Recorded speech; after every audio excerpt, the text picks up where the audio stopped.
Hi all ನಮಸ್ಕಾರ. Welcome back to ಮತ್ತೊಂದು ಹೊಸ ವ್ಲಾಗ್. ಇವತ್ತು ಸ್ಯಾಟರ್ಡೆ ಅಂದ್ಕೊಂಡು ಸ್ವಲ್ಪ ಲೇಟಾಗಿ ಎದ್ದು ಮೊಬೈಲ್ ನೋಡಿದ ಮೇಲೆ ರಿಯಲೈಸ್ ಆಯಿತು ಇವತ್ತು ಫ್ರೈಡೇ, ಮಿತ್ತುಗೆ ಸ್ಕೂಲ್ ಇದೆ ಅಂತ.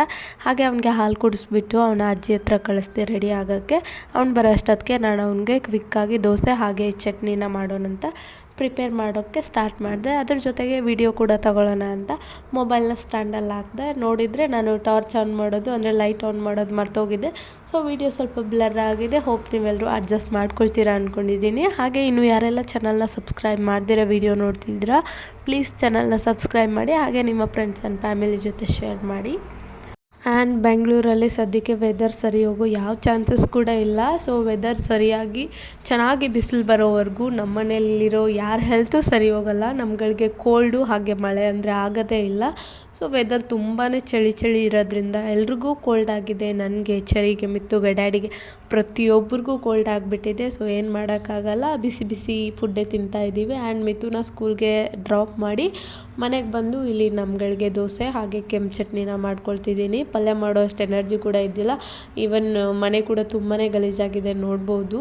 ಅದೆಲ್ಲ ಕ್ಲೀನ್ ಮಾಡಿಕೊಂಡು ನೆಕ್ಸ್ಟು ಮಿತ್ತು ಅವ್ರ ಪಾಪ ಆಚೆ ಹೋಗಿರ್ತೀನಿ. ಬರೋ ಅಷ್ಟೊತ್ತಿಗೆ ಯೂನಿಫಾರ್ಮ್ನ ಐರನ್ ಮಾಡಿಡು, ನಾನು ಡ್ಯೂಟಿಗೆ ಹೋಗಬೇಕು ಅಂತ ಹೇಳಿದರು. ಸೊ ಅವ್ರು ಸೆಕೆಂಡ್ ಶಿಫ್ಟಿಗೆ ಹೋಗ್ತಾರೆ. ನನಗೆ ಅಷ್ಟೊಂದು ಪರ್ಫೆಕ್ಟಾಗಿ ಐರನ್ ಮಾಡೋಕ್ಕೆ ಬರಲ್ಲ. ಸ್ಟಿಲ್ ಎಮರ್ಜೆನ್ಸಿ ಇದ್ದಾಗ ಮಾಡಿಕೊಡ್ತೀನಿ. ನನಗೆ ಶರ್ಟ್ ಫೋಲ್ಡ್ ಮಾಡೋಕ್ಕೆ ಬರಲ್ಲ. ಹಾಗೆ ಐರನ್ ಮಾಡಿ ಹ್ಯಾಂಗ್ ಮಾಡಿರ್ತೀನಿ. ಸೊ ವೇರ್ ಮಾಡ್ಕೊಂಡು ಹೋಗ್ತಾರೆ. ಆ್ಯಂಡ್ ನಮ್ಮ ಮನೆಯಲ್ಲಿ ನಾವು 2 ಟೈಪ್ಸ್ ಪೀಪಲ್. ಒಂದು ಬಂದುಬಿಟ್ಟು ನನಗೆ ಪ್ರೋಟೀನ್ ಶೇಕ್, ಎನರ್ಜಿ ಡ್ರಿಂಕ್ಸ್ ಈ ಥರ ಎಲ್ಲ ಬೇಕು. ಬಿಕಾಸ್ ನಾನು ತುಂಬಾ ವೆಯ್ಟ್ ಕಡಿಮೆ ಇರೋದ್ರಿಂದ ವೆಯ್ಟ್ ಗೇನ್ ಮಾಡ್ಕೊಳ್ಳೋಕ್ಕೆ ಈ ಥರ ಪ್ರೋಟೀನ್ ಪೌಡರ್ನ ಹಾಲಲ್ಲಿ ಮಿಕ್ಸ್ ಮಾಡ್ಕೊಂಡು ಕುಡಿತೀನಿ. ನನಗೆ ಇಷ್ಟ ಇಲ್ಲ, ನಂಗೆ ಡ್ರೈ ಫ್ರೂಟ್ಸ್ ಎಲ್ಲ ಇಷ್ಟ ಆಗೋದೇ ಇಲ್ಲ. ಬಟ್ ವೆಯ್ಟ್ ಗೇನ್ ಮಾಡಲೇಬೇಕಾಗಿದೆ. ತುಂಬಾ ಸಣ್ಣವಾಗಿ ಹೋಗ್ಬಿಟ್ಟಿದ್ದೀನಿ. ಇದು ಲೈಕ್ ನ್ಯೂ ಇಯರ್ ರೆಸಲ್ಯೂಷನ್ ಥರ. ಸೊ ಅದಕ್ಕೋಸ್ಕರ ನಾನಿಲ್ಲಿ ಪ್ರೋಟೀನ್ ಶೇಕ್ ಮಾಡಿಕೊಂಡು ಅದು ಕುಡಿತಾ ಐರನ್ ಕೂಡ ಮಾಡ್ತಾಯಿದ್ದೀನಿ. ಇನ್ನು ನನ್ನ ಹಸ್ಬೆಂಡ್ಗೆ ಹೊಟ್ಟೆ ಕಡಿಮೆ ಮಾಡಬೇಕಿದೆ. ಅವ್ರು ಬಂದುಬಿಟ್ಟು ಗ್ರೀನ್ ಟೀ ಕುಡಿತಾ ಇರ್ತಾರೆ. ಸೊ ಆವಾಗ ಅವ್ರಿಗೆ ಗ್ರೀನ್ ಟೀ ಮಾಡಿಕೊಡ್ತಾಯಿದ್ದೀನಿ. ಇನ್ನು ಐರನ್ ಎಲ್ಲ ಮಾಡಿ ಕಂಪ್ಲೀಟ್ ಮಾಡೋ ಅಷ್ಟೊತ್ತಿಗೆ ಮಿತ್ತು ಸ್ಕೂಲಿಂದ ಬರೋ ಟೈಮ್ ಕೂಡ ಆಗೋಯಿತು. ಅವ್ನು 1 o'clock 1:15ಗೆಲ್ಲ ಮನೆಗೆ ಬಂದುಬಿಡ್ತಾನೆ. ಸೊ ಹೋಗಿ ಅವನು ಕೂಡ ಪಿಕ್ ಮಾಡಿಕೊಂಡು ಅವನ ಜೊತೆ ಮಾತಾಡ್ತಾ ಅವ್ನ ಬ್ಯಾಗೆಲ್ಲ ನಾನೇ ಹಿಡ್ಕೋಬೇಕು. ಅವನಿಗೆ ಸ್ಕೂಲ್ಗೆ ಹೋಗಿನೇ ಟಯರ್ಡ್ ಆಗೋಗ್ಬಿಡತ್ತೆ. ನಾವು ಸ್ಕೂಲ್ಗೆ ಹೋಗ್ಬೇಕಿದ್ರೆ KG ಗಂಟ್ಲೆ ಬ್ಯಾಗೆಲ್ಲ ಹಾಕ್ಕೊಂಡು ಹೋಗ್ತಿದ್ವಿ. ನಮ್ಮನ್ನ ಯಾರೂ ಪಿಕ್ ಮಾಡೋಕ್ಕೂ ಬರ್ತಾಯಿದ್ದಿಲ್ಲ, ಡ್ರಾಪ್ ಮಾಡೋಕ್ಕೂ ಬರ್ತಾಯಿದ್ದಿಲ್ಲ. ಸೊ ಇವಾಗಿನ ಮಕ್ಕಳು ಆ ಥರ ಅಲ್ಲ, ತುಂಬ ಪ್ಯಾಂಪರ್ಡ್ ಕಿಡ್ಸ್ ಅಲ್ವಾ, ನಾವುಗಳೇ ಮಾಡಿರೋದು. I can understand. But still ಏನು ಮಾಡೋಕ್ಕಾಗಲ್ಲ. ಸೊ ಅವ್ರನ್ನ ಕರ್ಕೊಂಡು ಬಂದು ಸಾಯಂಕಾಲಕ್ಕೆ ಇಲ್ಲಿ ನನಗೆ ಟೀ, ಹಸ್ಬೆಂಡ್ಗೆ ಗ್ರೀನ್ ಟೀ, ಮಿತ್ತುಗೆ ಆನಿಯನ್ ದೋಸೆ, ಯಾರ್ಯಾರಿಗೆ ಏನೇನು ಬೇಕು ಅದೆಲ್ಲ ಮಾಡಿಕೊಟ್ಟು ಇನ್ನು ಒಣಗಿರೋ ಬಟ್ಟೆನೆಲ್ಲ ತೊಗೊಂಬಂದು ಸೋಫಾ ಮೇಲೆ ಇಟ್ಟಿದ್ದೆ. ಆಫ್ಟರ್ನೂನಲ್ಲಿ ತೊಗೊಂಬಂದಿದ್ದು ಆಲ್ಮೋಸ್ಟ್ ಈವ್ನಿಂಗ್ ಆಗ್ತಾ ಬಂತು. ಇನ್ನು ಸಡನ್ನಾಗಿ ಮನೆಗೆ ಯಾರಾದರೂ ಬಂದರೆ ಇದೆಲ್ಲ ನೋಡೋಕ್ಕೆ ಚೆನ್ನಾಗಿರಲ್ಲ. ಸೊ ಆವಾಗೆ ಫೋಲ್ಡ್ ಮಾಡಿ ಇಟ್ಬಿಡ್ತೀನಿ.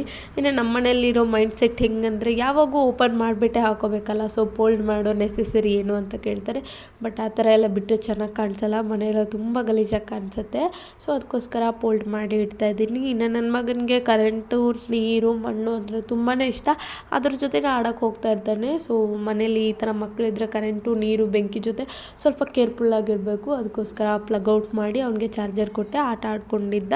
ಅಷ್ಟೊತ್ತಿಗೆ ಒಂದು ಪಾರ್ಸಲ್ ಬಂದಿದೆ ಅಂತ ಕಾಲ್ ಬಂತು. ಅದು ನನ್ನ ಪಾರ್ಸಲಲ್ಲ, ಹಸ್ಬೆಂಡ್ದು. ಅವ್ರ ಪಾರ್ಸಲ್ ಅವ್ರಿಗೆ ತೊಗೊಂಬಂದು ಕೊಟ್ಟೆ. ಇನ್ನು ಅದಾದಮೇಲೆ ಪಕ್ಕದ ಮನೆಯವ್ರದ್ದು ಬರ್ತಡೇ ಇತ್ತು ಅಂತ ಇನ್ವೈಟ್ ಮಾಡಿ ಹೋಗಿದ್ರು. ಸೊ ಅವ್ರಿಗೆ ನಾನು ಇಲ್ಲಿ ಒಂದು ಟ್ರೀನ ಕೂಡ ಗಿಫ್ಟ್ ಮಾಡಿದೆ. ಸೊ ಅದು ಇದು ಅನ್ನೆಸೆಸರಿಯಾಗಿ ಗಿಫ್ಟ್ ಮಾಡೋ ಬದಲು ಈ ಥರ ಟ್ರೀನ ಗಿಫ್ಟ್ ಮಾಡಿದರೆ ಅದು ಬೆಳೀತಾ ಇದ್ದಂಗೆ ಅವ್ರಿಗೂ ಕೂಡ ನಮ್ಮ ಮೆಮೊರಿನೇ ಇರುತ್ತೆ. ಆ್ಯಂಡ್ ಇದು ಪಕ್ಕದ ಮನೆಯವರು ಅಂದರೆ ನಮ್ಮ ಸ್ವಂತ ಮನೆಯೇ, ಇಲ್ಲಿ ಬಾಡಿಗೆಗಿದ್ದಾರೆ. ಇವ್ರು ಬಂದುಬಿಟ್ಟು ಬೆಂಗಾಲಿ ಹಾಗೆ ಆಸಾಮವರು. ಬೆಂಗಾಲಿ ಸ್ಟೈಲಲ್ಲಿ ಅಡುಗೆ ಕೂಡ ಮಾಡಿದರು. ಅಲ್ಲೇ ನನಗೆ ತಿನ್ನೋಕ್ಕೆ ಹೇಳಿದರು. ನಾನು ಮನೇಲೇ ಊಟ ತಿನ್ಕೊಂಡು ಹೋಗಿರೋದ್ರಿಂದ ನಾನು ಅಲ್ಲಿ ತಿಂದಿಲ್ಲ. ಹಾಗೆ ರಿಟರ್ನ್ ಮನೆಗೆ ಬಂದೆ. ಬಟ್ ಅವ್ರು ನನ್ನ ಹಿಂದೆಯೇ ಊಟ ಎಲ್ಲ ತೊಗೊಂಬಂದು ಕೊಟ್ಟೋದ್ರು. ನಮಗೆ ಬೆಂಗಾಲಿ ಫುಡ್ಗೆ ಅಡ್ಜಸ್ಟ್ ಆಗೋಲ್ಲ. ಬಟ್ ಅವ್ರು ಅಷ್ಟು ಪ್ರೀತಿಯಿಂದ ಕೊಟ್ಟಿದ್ದಾರೆ ಅಂದ್ಬಿಟ್ಟು ಸ್ವಲ್ಪ ನಾನು ಹಸ್ಬೆಂಡ್ ಊಟ ಕೂಡ ತಿಂದಿದ್ದಾಯಿತು. ಅವ್ರು ಎಷ್ಟು ಎಂಜಾಯ್ ಮಾಡ್ತಾಯಿದ್ರು ಅದನ್ನೊಂದು ಕ್ಲಿಪ್ ತೊಗೊಳಕ್ಕೆ ಹೇಳಿದರು. ಆ ಕ್ಲಿಪ್ಪೆಲ್ಲ ತೊಗೊಂಬಂದು ಮನೆಗೆ ಬಂದು ಬೆಡ್ ಸ್ಪ್ರೆಡ್ ಎಲ್ಲ ಹಾಕಿಬಿಟ್ಟು ಇವತ್ತಿನ ಡೇನ ಎಂಡ್ ಮಾಡಿದೆ. ಹೋಪ್ ಸೊ ನಿಮಗೆ ವಿಡಿಯೋ ಇಷ್ಟ ಆಗಿದೆ ಅಂದ್ಕೊಳ್ತೀನಿ.